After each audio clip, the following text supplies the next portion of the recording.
She was jailed for her own kid's death until the truth came out. The morning they took her away, the sky over Maple Hollow was gray and still, like the world itself was holding its breath. Sarah Whitmore stood on her front porch in handcuffs, her face pale, her eyes empty, while flashbulbs popped and neighbors whispered. A week ago, she had been a devoted mother, a Sunday school volunteer, the kind of woman who baked cookies for fundraisers. Now the headlines called her the monster of Maple Hollow. The accusation was unthinkable, that she killed her own son. No one in town could forget the night it happened. It was late October, and the small farmhouse on Elm Creek Road glowed with the soft orange light of pumpkins on the porch. Inside, Sarah had tucked 7-year-old Eli into bed after reading his favorite story about rockets and stars. At 2 a.m., she woke to smoke and the shrill scream of the fire alarm. The house was an inferno, with snapping, heat blistering the paint off the walls. She crawled through the hallway shouting his name, coughing on thick black smoke until her lungs felt like ash. She made it to his room, but it was already gone. The fire consumed everything, and when the flames finally died, firefighters found Eli's small body in the ruins. At first, everyone in Maple Hollow mourned with her. They brought casseroles, sent cards, left flowers by the mailbox. But then whispers began. Someone said they'd seen her outside before the fire started. Someone else claimed she'd taken out extra insurance just weeks before. The rumor mill turned sympathy into suspicion, and suspicion into rage. A detective named Carl Danner arrived from the county sheriff's office, a broad-shouldered man with thinning blonde hair and a voice like gravel. From the start, he seemed convinced she was guilty. "These things are usually the mother," he told a colleague within earshot of the reporters. 2 weeks later, investigators claimed to have found accelerant residue on her clothes. A lab test confirmed gasoline traces on the porch floorboards. Suddenly, the story was clear to everyone except Sarah. She'd set the fire for money. During interrogation, they kept her in a small gray room for 14 hours. The questions blurred together until her voice cracked. "I didn't light anything," she said again and again. But when she asked for a lawyer, Danner slammed his notebook shut and said, "You don't need one if you're telling the truth." They charged her with first-degree murder. The trial was the biggest thing Maple Hollow had ever seen. Reporters filled every pew. The prosecutor painted her as a desperate single mother drowning in debt, pointing to insurance documents and a bank account that had recently gone negative. He told the jury she saw a payout as her only way out. Her public defender, overworked and underfunded, barely cross-examined the experts. When Sarah took the stand, she shook uncontrollably. "I love my son," she whispered. But the jury had already made up its mind. After 8 hours of deliberation, the foreman stood and said one word that shattered her life: guilty. She was sentenced to 30 years to life. The prison was 2 hours away, a concrete maze called Northridge Correctional. The first night inside, she didn't sleep. She replayed the fire in her mind. The flicker of light under Eli's door, the smell of kerosene that didn't belong, the window she could have sworn she'd locked the night before. Something had never felt right. For the first few years, she survived by fading into routine. She folded laundry for other inmates, read borrowed paperbacks, and wrote letters that no one answered. Her parents had moved away after the trial, unable to face the town. Time moved like syrup, thick and heavy. Then, in 2010, 8 years into her sentence, a new warden introduced an Innocence Review project, a program that let journalism students reinvestigate cold convictions. Among the volunteers was Lena Marquez, a 26-year-old reporter finishing her master's degree. She had sharp eyes, dark hair usually tied in a bun, and a quiet persistence that unsettled guards who long stopped caring about stories like Sarah's. When Lena first sat across from Sarah in the visitation room, she didn't promise miracles. "I just want to understand what happened," she said. Sarah looked at her hands, scarred from that night, and said softly, "Everyone already decided." Lena smiled faintly. "Then we'll start over."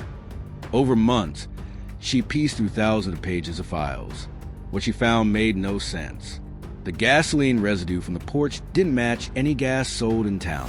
The insurance policy that prosecutors claimed was new had been in place for 5 years. and the state fire marshal who testified about accelerant trails had later been discredited in 3 other cases for flawed analysis. The deeper Lena dug, the stranger got.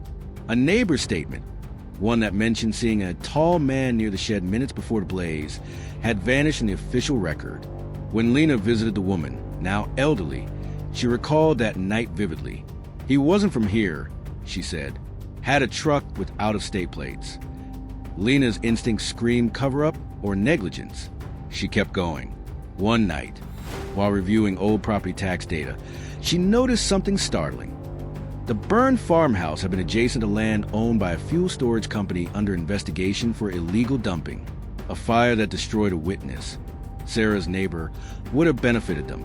The coincidence was too perfect. In 2012, Lena petitioned the county to release the evidence logs.